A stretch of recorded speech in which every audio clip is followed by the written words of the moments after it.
Imagine a product that has lasted through a war and is lasting through the ages. I'm talking about the lunch and meat product, Spam. It has been around since 1987. It has lasted through World War II and is still popular lunch and meat today. The reason why I want to talk about Spam is because most of you know what it is and some of you don't. So I want to express the different ways that it is in different cultures. And here's an illustration of the basic Spam can by Hormel Foods. Just a little preview. I'm going to be talking about a little bit of the history of Spam, where it came from, how it started, and a couple facts. And then I'd like to switch over to a festival called Spam-orama in Austin, Texas. And then finally, I'd like to compare and contrast different cultures and the way Spam is compared, how it's higher in certain cultures, and also how it's deemed lower in other cultures. As I was looking at a website from the Hormel website, I was reading the history. In 1891, George Hormel started his meat and canning food factory. In 1936, he was faced with 7,000 pounds of pork shoulder in his coolers, and he didn't have enough time to be able to sell it before it would freeze or before it would spoil. So he thought of a way of grinding up all the pork shoulder and putting it in a can to preserve it, and that's how he created up the Spam. In 1937, Hormel Foods announced the release of Spam. Also, according to George Lewis, an author, he wrote how in World War II, Spam was producing 15 million cans a week to feed the Allied soldiers over to liberate Europe. Spam was becoming an essential diet for the Allied soldiers.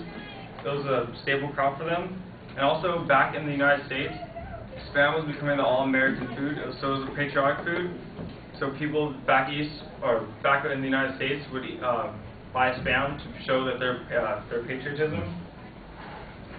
A couple of facts about Spam is in 1959, they sold their 1 billionth can of Spam. And in 1998, the packaging of Spam was donated to the Smithsonian Museum. And also in 2001, 16,500 square feet Spam Museum in Austin, Minnesota was created. Next, I would like to talk about the festival of Spam-orama. It originated in 1976 by two guys, Dick Terry and David Ansberger. It was supposed to be a joke, just a practical joke, because they were bored. They were sitting around.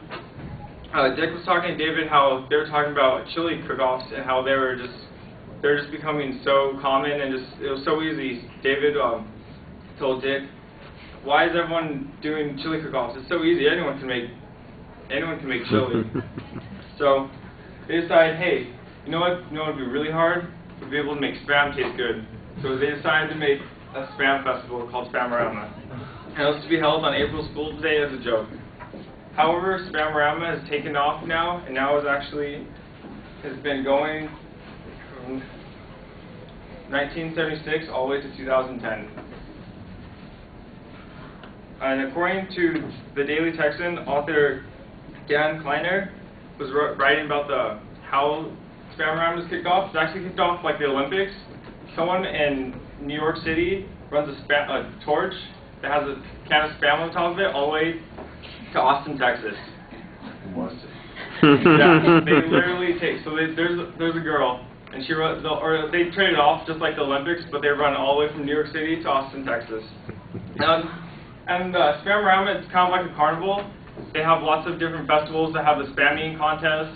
They also cooks from all around the world come around to try to make different recipes to see who can make the best recipe for Spam. And they also have the Spam relay, just like other carnival games. There's there's live bands that come down. There are local bands that come down to play just to entertain everyone. I want to have a good time. Next, since I've talked about Spam-orama, I also want to explain how the different ways Spam is viewed in different cultures. So next I have a picture of two different types of foods that are created by Spam. On the top left corner, this is Spam-musubi, which is very high in Japanese cultures and also Hawaii. And this is predominantly seen. This is spam and eggs, which is predominantly seen in Hawaii. So I want to say, in America, spam is sort of like looked down as like a poor people food because people look at, oh, well, it's spam, it's in a can. It doesn't have the prestige of fresh meat products do. So people in America see spam as more of like a lower end poor people eat. However, in Hawaii, it's a staple food. Everywhere you pretty much you go in Hawaii, you will find spam everywhere in the higher end restaurants. And also in Japan, you'll find spam musubi, which is one of like the top things that you can find in Japan. Interesting fact that I also found out that in Korea, spam is actually a very well-respected gift. It is ranked up there with fine French wines and Swiss coffee. So when you go to Korea, you can actually, in the gift shops, you can actually find spam with all those other fine products. And it's also spam, if Korean gives you spam, it's considered a very high honor. It's also a very, if you're trying to show like, say like you're trying to show like a teacher a gift or something, like if you give them a spam honor, you're like presenting them with a very high honor. So in conclusion, I was glad that I was able to show you a little bit of history about spam, where it came from, and all the things that spam has. There's even the Spamorama, which is the festival at spam. Also, the different contrasts in cultures, how it's deemed higher in certain cultures and also it's deemed lower in other cultures. Next time that you're in the supermarket, I hope you see a spam can and you'd like to try it out.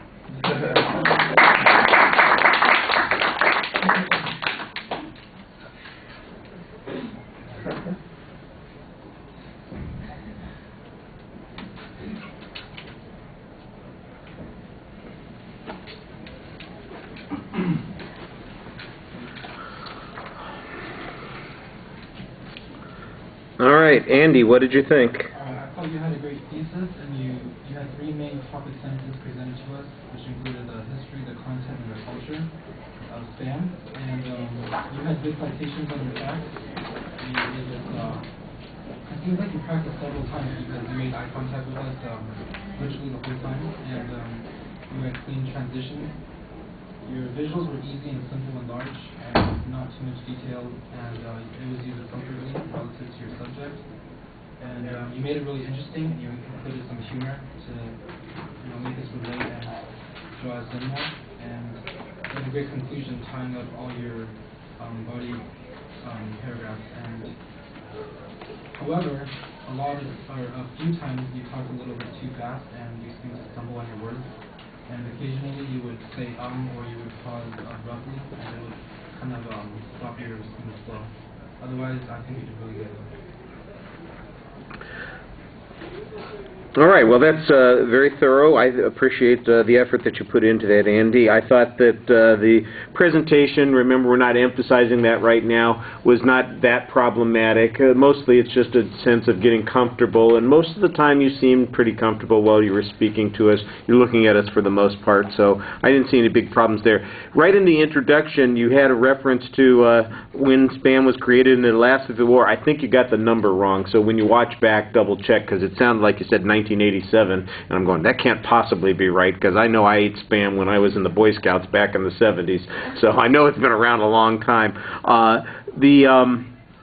think the topic is very clearly identified. I like the image that you have as part of the attention device, also the big can up there. It's easy for everybody to see. Your goal could be a little bit more focused. I know you're just kind of introducing some ideas here, so it's going to be a general kind of statement, and you're having fun with it. So I think picking the topic was a good topic, and what you're saying about it is fine. You laid out the ideas pretty clearly. Early on, you started identifying where you were getting information from, and I appreciate that. And later on, you did the same kind of thing, so good credit on that. The historical information is okay. Sounds a little bit too much like just, here's the stuff off the web page. And if you did a little bit more research on it, there might be an anecdote or some other story that you can share instead of just giving us, like I said, the biography and the background from the web page. To punch it up a little bit. I like, for example, the stuff that you did in the last section where you're talking about how it's perceived in different cultures and valued differently. you know, a few more stories like that, I think, would help. The visuals, for the most part, they're pretty simple. You use them as transition points to identify the area that you're talking about at any given point. It's not that complicated. Maybe something else that would add some information. I'm not sure, though, that we want to know what all the contents are and, you know, percentages and those kinds of things, but maybe some things about sales. I know Hawaii does seem like another place, but it is America, so you don't want to distinguish them, you know, but it is a different culture, so you might maybe, instead of referring it to it as in other countries, and I'm going, well, no, wait a second, you know, it's Hawaii is the U.S., but the culture there, I think that's the way you want to refer to it. And I liked the summary. I thought it was good, and I thought you had a nice exit line, too. All right, shoot.